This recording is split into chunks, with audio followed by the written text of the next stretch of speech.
Jérusalem, lieu de crucifixion et de résurrection du Christ, est le cœur du monde spirituel pour les chrétiens. La redécouverte et la restauration des lieux saints sous l'empereur Constantin, dans un empire romain désormais converti au christianisme, jette sur les routes de nombreux fidèles. Le pèlerinage devient l'acte de foi majeur du croyant au Moyen-Âge. Parmi ces lieux saints, le tombeau du Christ, nommé Saint-Sépulcre, fait l'objet d'une vénération particulière. Le trajet, long et périlleux, fait du pèlerinage une véritable épreuve que beaucoup assimilent à la Passion ou au chemin de croix du Christ. Dans l'Europe du XIe siècle, le clergé impose le pèlerinage en pénitence aux fauteurs de troubles. L'idée que cet acte de foi lave les péchés se développe et permet à l'Église d'écarter certains éléments perturbateurs qui doivent traverser des territoires hostiles, car au 7e siècle, une nouvelle religion est apparue au Moyen-Orient. L'arrivée de l'islam, en 622, s'est accompagnée d'une phase d'expansion irrésistible. L'empire perse des Sassanides est écrasé en 651, et l'empire romain d'Orient, que nous appellerons empire byzantin pour plus de commodité, parvient après une lutte intense à sauver sa tête et à sauvegarder une partie de l'Asie mineure et des Balkans.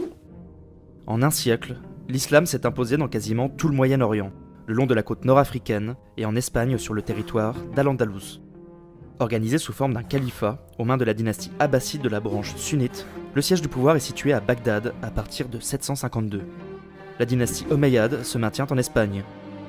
L'islam n'empêche pas les communautés juives ou chrétiennes de vivre sur leur territoire et permet au pèlerinage de se poursuivre tant qu'une certaine somme est payée et aucun prosélytisme pratiqué. Les relations avec l'Occident ne sont pas aussi mauvaises qu'on ne le pense.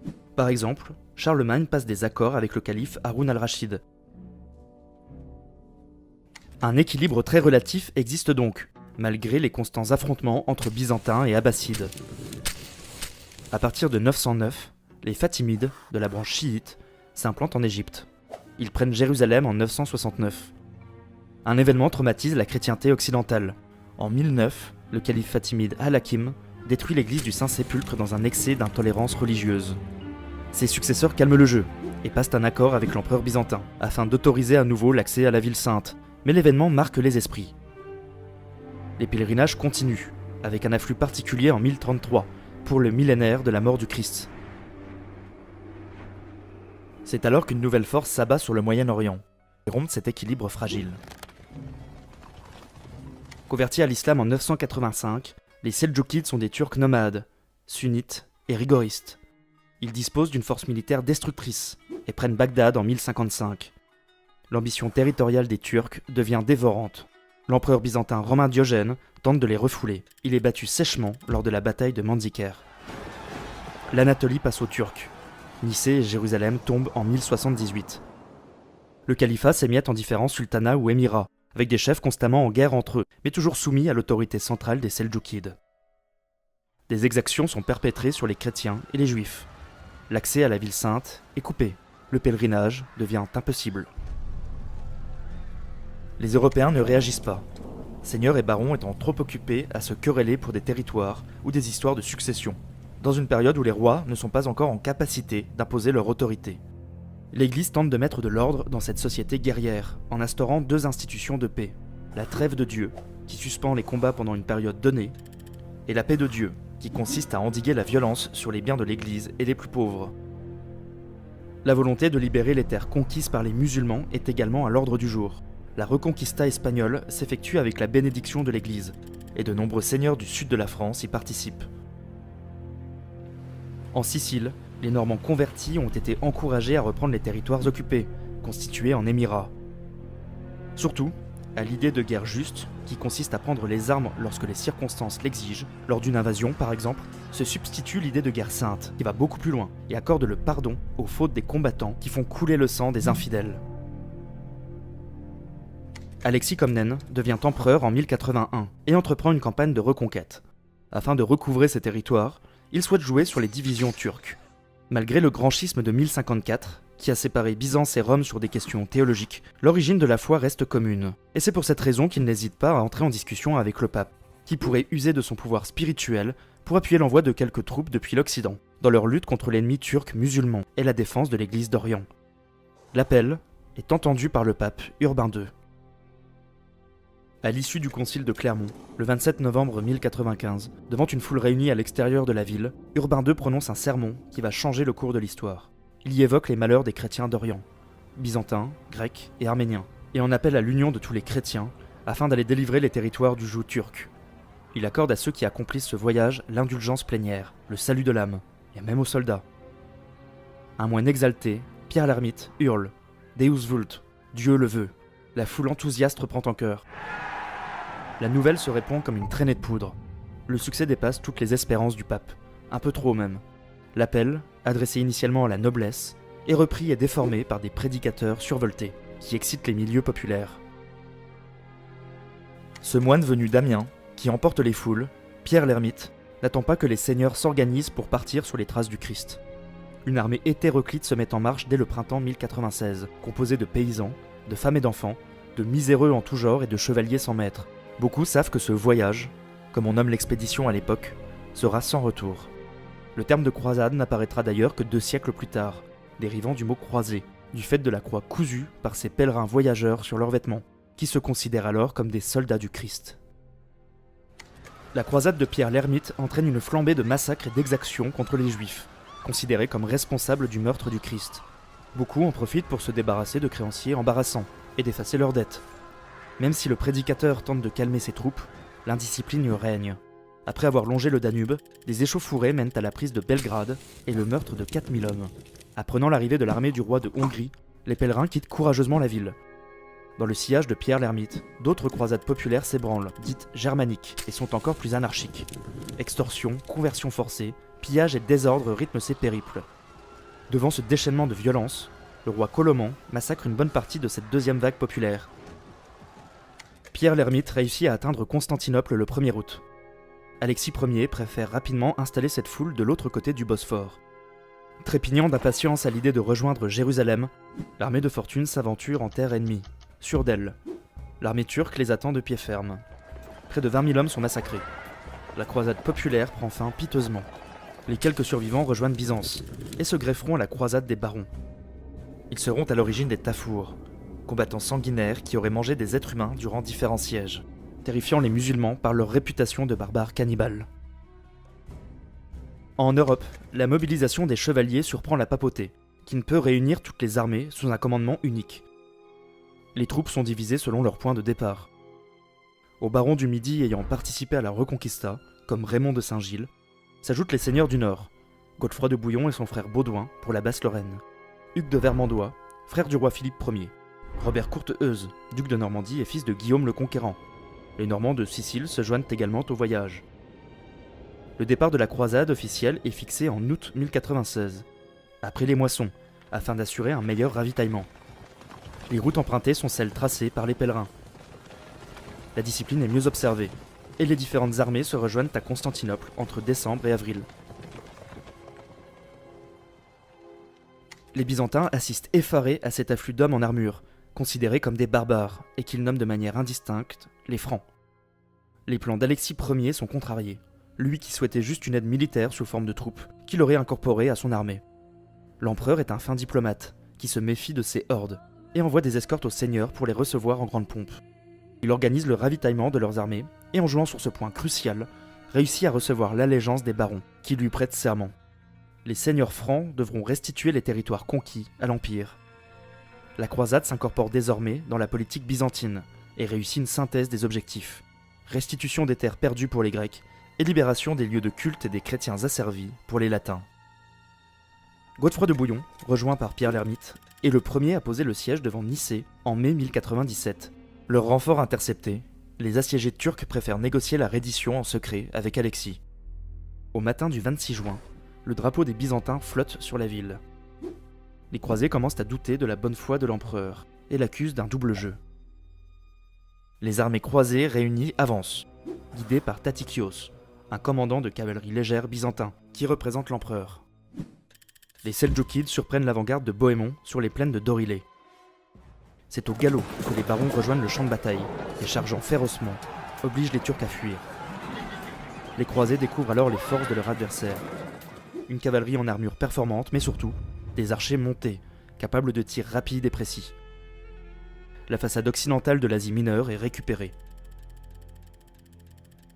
Après une tentative de blocage turc à Héraclée, l'Anatolie se retrouve sans défense. Les groupes se scindent et libèrent plusieurs villes. Tars, Adana, Mamistra et Césarée sont remises aux chrétiens arméniens pour le royaume de Cilicie. Placentia est germanisée aux Byzantins. La ville d'Édesse est libérée par Baudouin, qui la rend à son chef arménien, Tauros. Célébré en héros, le croisé manœuvre pour être désigné héritier.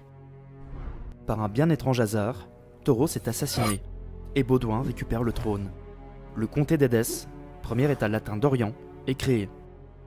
Toutes les troupes se dirigent ensuite vers la place forte d'Antioche, où un siège débute le 21 octobre. La ville est bien protégée. 400 tours composent l'enceinte et le terrain est escarpé. Les Turcs vont tenir 7 mois, tandis que les difficultés de ravitaillement plongent les croisés dans la disette. Le moral est au plus bas, les défections se succèdent. Le byzantin Tatikios repart. On attrape Pierre l'ermite qui tente de s'enfuir discrètement. Il est ramené de force. Parti à la recherche de vivres, 20 000 hommes saccagent les terres alentours. À intervalles réguliers, les armées turques attaquent les troupes, mais les Francs l'emportent toujours. Au final, un renégat parvient à ouvrir les portes à Bohémond en juin. La bannière est hissée sur la plus haute tour. Les croisés exténués prennent enfin la ville. Les Turcs commencent à comprendre la nécessité de s'organiser et de s'unifier. Une armée de 30 000 hommes, sous l'autorité de l'émir de Mossoul, Kerboga, est mise sur pied. Les troupes arrivent devant Antioche. Les anciens assiégeants deviennent les assiégés. La famine fait rage. Le désespoir assaille les croisés. C'est alors qu'un prêtre a une vision. La Sainte Lance, arme qui aurait percé le flanc droit de Jésus, se trouve sous l'église Saint-Pierre. On creuse, et on trouve la relique. On peut tout de même s'interroger sur l'authenticité de l'objet. Mais pour les croisés, l'espoir renaît. En pleine fièvre religieuse, ils sont totalement exaltés. Bohémond profite de l'euphorie pour mener un assaut surprenant contre Kerboga. L'armée seldjoukide, surprise, est mise en déroute. La victoire est totale. Un tournant se produit alors dans les relations avec Byzance, après ce que les Francs considèrent comme une trahison de la part d'Alexis Ier. Arrivant avec une armée de secours alors que les croisés étaient assiégés, il a fait demi-tour en apprenant que les forces de Kerboga étaient supérieures aux siennes. Par cet acte, les Francs considèrent qu'ils sont déliés de leurs engagements. La rupture avec l'Empire est désormais consommée. Après d'âpres disputes entre chefs occidentaux, le second état latin d'Orient, la principauté d'Antioche, est créé. Ce territoire échoua à Bohémond, meneur de l'attaque décisive qui sauva les croisés assiégés. Les croisés engagent le dernier acte de leur conquête, la route vers Jérusalem. Ironiquement, la ville est repassée aux mains des Égyptiens fatimides en août 1098, qui ne persécutent pas les pèlerins. Les barons refusent les ambassades des chiites. À ce stade, ils veulent prendre la ville sacrée. La haine entre Fatimides et Seldjoukides les servent. Aucune armée turque ne s'oppose réellement sur le chemin, les villes préférant payer des rançons aux croisés, pressés de les voir écraser leurs ennemis égyptiens. Les barons posent le siège devant Jérusalem le 7 juin 1099. Partis d'Europe à plus de 100 000, ils ne sont plus que 1200 cavaliers et 20 000 fantassins. Manquant de nourriture et d'eau, le siège s'engage mal. Des processions sont même organisées autour de la ville. Mais une flotte génoise vient en renfort, avec des vivres et du bois, ce qui va permettre de construire des catapultes et des tours mobiles, recouvertes de peaux de bêtes, pour parer le feu grégeois des Fatimides. Au matin du 14 juillet, l'assaut est lancé. Godefroy parvient à s'emparer des remparts nord. Ses troupes escaladent les impressionnantes murailles à l'aide des tours et des échelles, puis ouvrent la porte. Le gros de son armée s'engouffre dans la ville. Raymond de Saint-Gilles fait face à une résistance fatimide plus soutenue, qui finit par céder. Les musulmans refluent vers le centre, mais les croisés ne font aucun quartier. C'est un massacre. Certains chroniqueurs de l'époque évoqueront un bain de sang qui atteignait les chevilles. Tous les musulmans, même réfugiés dans les mosquées, vont être passés au fil de l'épée dans les jours suivants. La ville est totalement pillée et les sanctuaires des autres religions profanés. Cet effroyable carnage, cette humiliation, va peu à peu rapprocher les musulmans face à cet ennemi commun. Le 15 juillet au soir, revêtus de robes propres, pieds nus, les croisés se rendent au lieu final de leur pèlerinage en armes, le Saint-Sépulcre. Les bras en croix, ils chantent l'office de la résurrection. Leur mission est accomplie. Que faire maintenant que la ville sainte est libérée ? Depuis la création des premiers États latins, il paraît évident que les croisés ne sont pas juste de passage. Ils souhaitent s'installer dans la région. Le troisième État latin d'Orient est créé.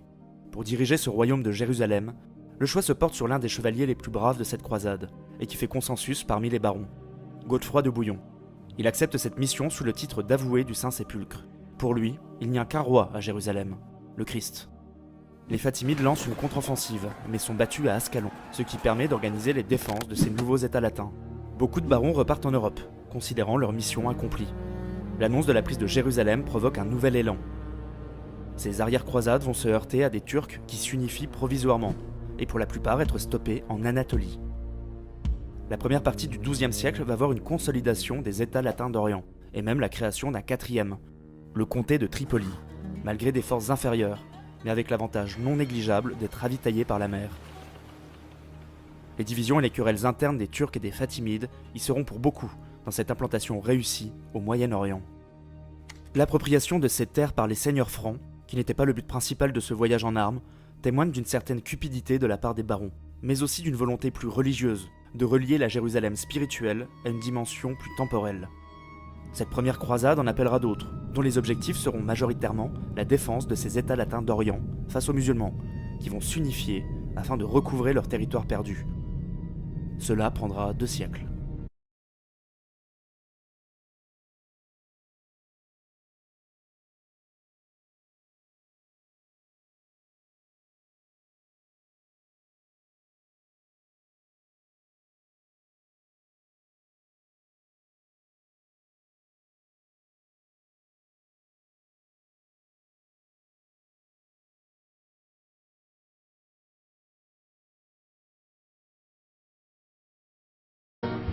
Lorsque la 4e croisade quitte Venise en 1202, les pèlerins armés sont peut-être moins animés par la ferveur religieuse que par une avidité et une soif de butin insatiable.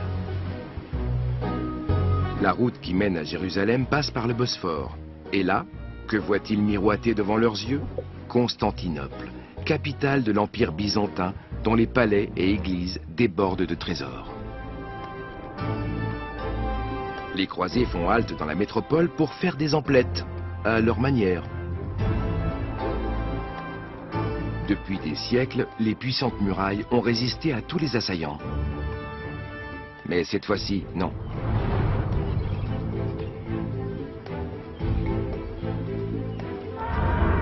Les supposés combattants de la foi pillent les églises et les palais, et tout se termine dans le sang. Ils arrachèrent les enfants à leurs mères et violèrent les jeunes femmes sans jamais craindre Dieu. Tels furent les crimes que commirent les armées occidentales contre le peuple élu du Christ. Les chevaliers commettent des atrocités contre leurs propres frères et sœurs de religion. Les croisades créent la division non seulement entre chrétiens et musulmans, mais au sein même de la chrétienté.